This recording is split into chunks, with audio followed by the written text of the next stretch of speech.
So Le Mans Ultimate recently updated their GT3 cars, more significantly the tyre model. They also updated the feeling at low speed, which I'm greatly appreciative for because I just did not like how the cars felt at low speed before. The steering would go quite light and there would be a lack of feeling in the wheel at low speed, but that's definitely changed now and I'm very happy with how it's feeling at the moment.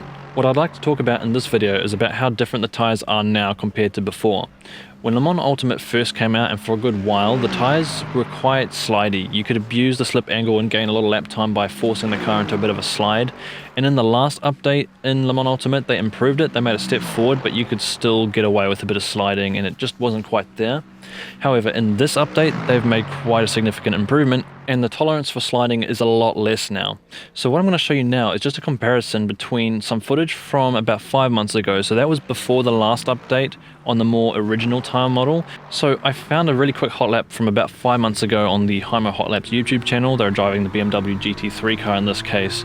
And I'm going to compare it to a scenario now with the new tyre model. I am driving the Lexus in this case, but we're heading down to Pujon, and just watch how on the left the car snaps into a big slide carrying a lot of speed in, and on the right, when there's any slip angle into this turn, you carry too much speed, the car just lets go. So you certainly do have to be a bit more cautious entering turns at high speed because you might just loop it around and throw it into the wall, just like that. And now I'm going to go through a few examples to show you what to kind of expect on the new tyre model. I'm going to start with some examples going over the edge and then some on the limit, and then I'll do a push lap at the end. Now here, coming out of a tight turn in the Aston Martin, getting on throttle a little bit too early there can really cause you to flick into a bit of a spin. You really can't abuse that slip angle like you could before coming out of turns. And here's a case where we have a bit more speed, not coming out of a turn, but here we're going to use this inside curb at quite a tight angle, and as you can see it bumps us into a bit of a slide and then a spin in a scenario where I don't think that would happen in the previous update with the older tyre model. Our next example of going over the limit is kind of a combination of the first two examples I've shown so far. We're coming out of a turn on traction here and also touching that curb on the inside, so a bump and on throttle can quite easily flick you into a spin. So you do have to be a bit more aware of running on inside curbs now. It's not that bad, I am showing you the extremes at the moment. Now at Imola again, this time in the Ferrari, touching that inside curb on throttle, again very sensitive and very easy to throw yourself into a spin if you're just too aggressive. I'll show you a few more examples of what it's like over the limit, and then we'll take a look at what it's like driving on the limit. Again, they're just being too aggressive, carrying a bit too much speed into Pujon, and it just lets go. It's going to be a lot more sensitive in those high speed turns. You're going to have to be very careful in Pujon there, and in a mid-engine car it's going to be even more dangerous. Now in this example, of course, going over crest, getting on throttle, it's going to be very easy to get light and loose there, as you can see, but I did catch it. These slides are catchable. I'm going to show you another example, very high speed entry here. The car will get sideways, but if you're quick enough to react, you can save yourself and keep going. It might send you off the track, but in this case we're all right. We can keep going and finish our race. Now I'm going to show you a few examples of what it's like on the limit or very close to the edge. We're going to enter again with quite high speed, a bit sideways there, but really carrying more speed through the apex there, and using the limited slip angle that we can use now to carry as much speed as possible through the apex. Another case now, we're going to be on throttle here, using the throttle to rotate the car a little bit now. And I think I do the same thing coming out of this turn, just using the throttle to rotate myself a little bit, giving myself a bit nicer of an exit. This turn right here, I think you used to be able to take this flat before from memory, but you can't now. You do have to have a bit of a lift, maybe a nice setup will allow you to take it flat out, but this does seem like there's a little bit less grip overall. And then we're back to this turn. On throttle, you can, it was very subtle there, but you can slightly use that throttle just to rotate yourself out, gain a little bit of extra time. And my final example here, again on the coming out of the first turn at Qatar here and using the Porsche, just a little bit of on throttle rotation.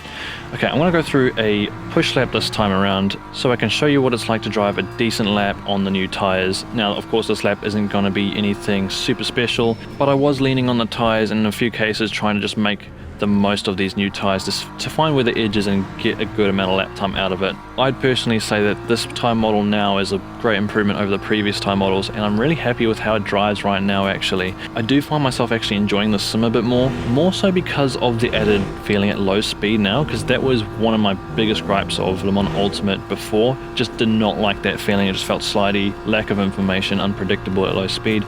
That's completely different now, so I'm really glad about that change. And the Titan slip angle toleration now, it makes it a lot more believable. I find it a bit more realistic. We'll just take a look at the car movement through this section here, using the curbs. So I'm not saying that the curbs are impossible to use. Again, inside curb there, using a bit of on-throttle rotation. You can still push the car. It's not like you have to drive it like how iRacing used to be. But it's just more sensitive now. I think through here, I got it a little bit wrong. I think right here, yeah, I was a little too tight, went over the grass a little bit here. But again, some bumps there coming out of it, not too much of a problem there, no sliding. Down to Puhon, I think I'm a bit more cautious this time around. I didn't want to throw it into a spin. Leaning on the tyres but staying within the grip limits, using all the track width there. Could have maybe pushed a little harder, but you do have to be careful, especially if it's going to be a 24-hour race or something, and it kind of forces you to drive in a way that protects the tyres more. You don't have to abuse the tyres as much as before to go quickly. Through here you do usually use a little bit of on-throttle rotation like I've done just there to go a bit faster. Got a little bit wrong, a bit shaky on the exit there, but that is a part of the new challenge now. With the slip tolerance being so tight, it's very easy to just go over that edge and you'll lose a bit of time when the traction control kicks in or you get too much of a slide. So it's a new challenge, but I think a really good one. Now I guess the new question might be, is it too tight, the tolerance for slip? I personally don't think so. I personally think this is very nice. I think we have a bit of slip angle that we can play with, but it's not too much that we're going drifting around corners to go fast, and I'm pretty happy about that. Now I also know that iRacing recently updated their GT3s as well, quite significantly beyond the tyres as well. I think also the Aero model, so I'm yet to try that. I've got no idea how it handles now. I've seen a couple of videos. It looks promising, but I'm yet to feel it myself.